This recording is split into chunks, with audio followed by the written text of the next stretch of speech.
In this video, I'll show you how to use the spin tool in Blender. So the spin tool is very useful for spinning meshes, like creating a pipe joint, spinning around a wine glass, or spinning around other curved objects. So to use the spin tool, you first need to add an object because you need to use it in edit mode. So I'll go to the add menu, I'll go to mesh, and I'll add a cylinder, and let's spin the top of this cylinder out to make like a rounded pipe joint. So I'll hit tab to go into edit mode, and then I need to hit the T key to open up the side panel. And you can scroll down here to all these settings, and you can see there is the spin tool. If you can't see the name and you want to see the name, you can click and drag it out to see the name there, so spin tool. Now if you select a part of the object, then you should see this little gizmo here. If for some reason you can't see the little gizmo there, what you want to do is click on this button here to show the gizmos. Now the 3D cursor is going to be the center point of the rotation. So when we spin this, wherever the 3D cursor is, that's where it's going to rotate. So if I want to rotate this up sideways to make like a pipe joint,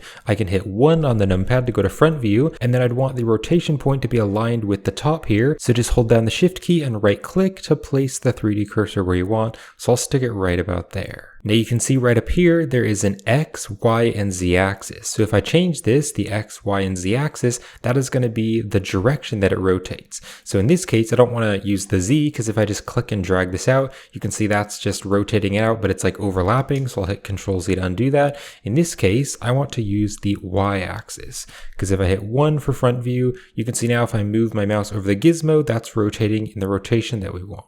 Now it's also really important not to select the entire mesh, because if I select the entire mesh and then click on the plus here to use the gizmo and drag it out, you can see it's going to make a bunch of duplicated copies, and so they're going to overlap each other, and that's not what I want. So I'll hit Control Z. What I want to do instead is go to the face select and just select this face. You could also use it with the vertex select or edge select, but in this case I want to select this face, and then I'll go to front view, and then I can just click here and drag, and I can start to rotate this up so we have like a basic pipe joint. Now what you can also do to make it more precise as you're dragging it is you can hold down the control key, and you can see it's going to now snap by increments. So this way I could exactly make it 90 degrees, so a 90-degree angle, by just rotating it right there and then just letting go. And you can see it's a 90-degree angle, and then for example I could hit E to extrude and it continue to extrude out this pipe joint.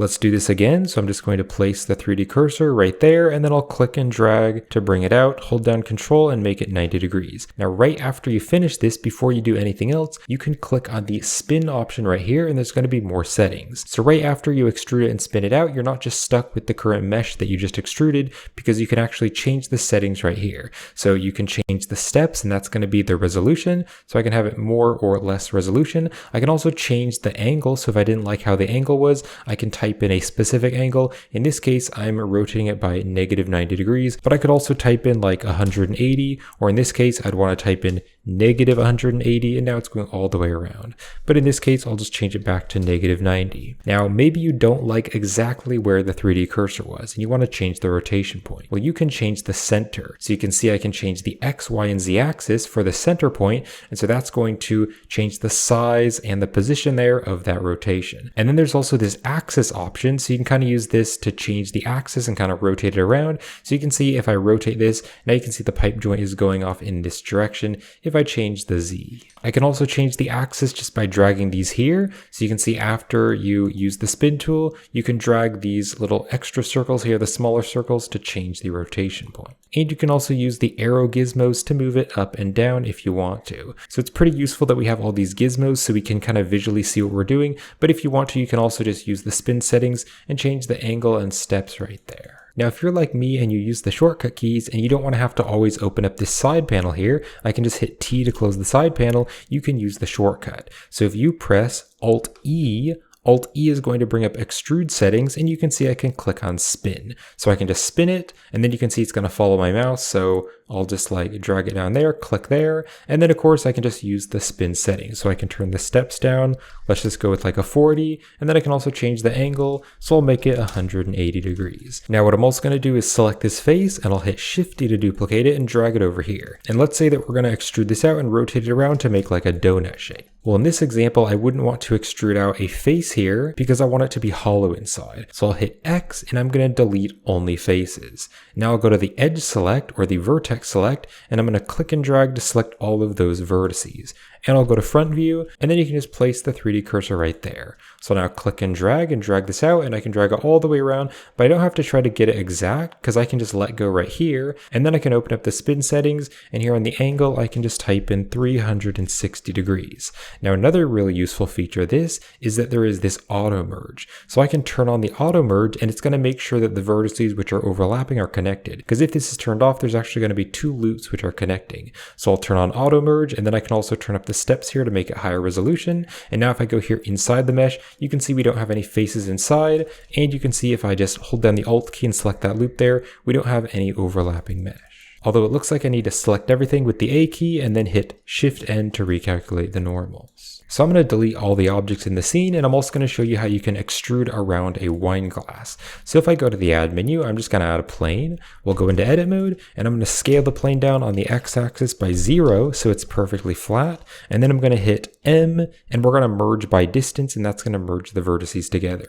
So I'll go to the vertex select, and I'll select this vertex, and I'll drag it over here. So what we want to do on this side is we want to create the shape of the wine glass, and then we'll rotate it around on the z-axis. So I'm going to go to front view, and then I'll hit E to extrude and E to extrude, and I'll just continue to extrude this. So we're basically going to extrude out the vertices and just make a profile shape for the glass. And you could do this with lots of other objects, but in this case, I thought a wine glass would be a cool example. So here is the top of the wine glass, then here is that little thin part of the wine glass, and then here is like the feet of the wine glass. So now what I want to do is spin it around and give it thickness. So I can hit 7 for top view, and in this case, I want to rotate it on the Z axis, so we'll click on Z. So now I can just hit Shift C to center the 3D cursor, so the 3D cursor is in the very center of the scene, and then I can just click and drag, and I can rotate this all the way around, and then again, you don't have to get it exact because you can just type the angle in here, so you can just type in 360 degrees, and then I can turn up the steps. And you can see we now have a basic wine glass shape. Then I could select everything and recalculate the normals because it needs to be flipped.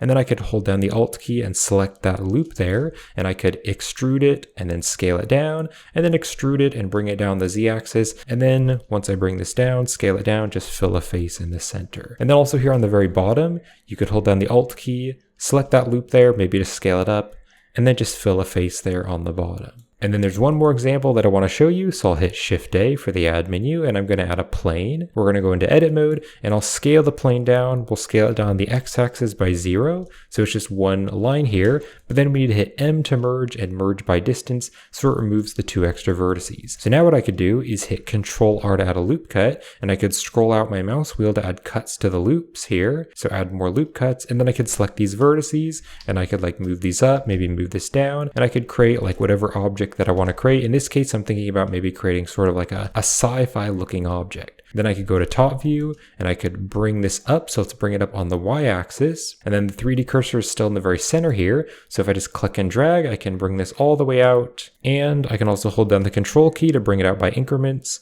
Click there, and now you can see if I go back to object mode, we kind of have this cool sci-fi circular piece. So those are some common examples of where the spin tool can be really useful for 3D modeling. So I hope you found this video helpful, and thank you for watching. And if you'd like to learn more about all of the different modeling tools in Blender, then I recently released a 3D modeling for beginners tutorial where I go over all of the 3D modeling basics and also cover a bunch of the 3D modeling tools. So you can check that out with the links in the description if you're interested. You can also check out my Blender Quick Tips playlist to learn more quick tips in Blender. So I hope you found this helpful, and thank you for watching.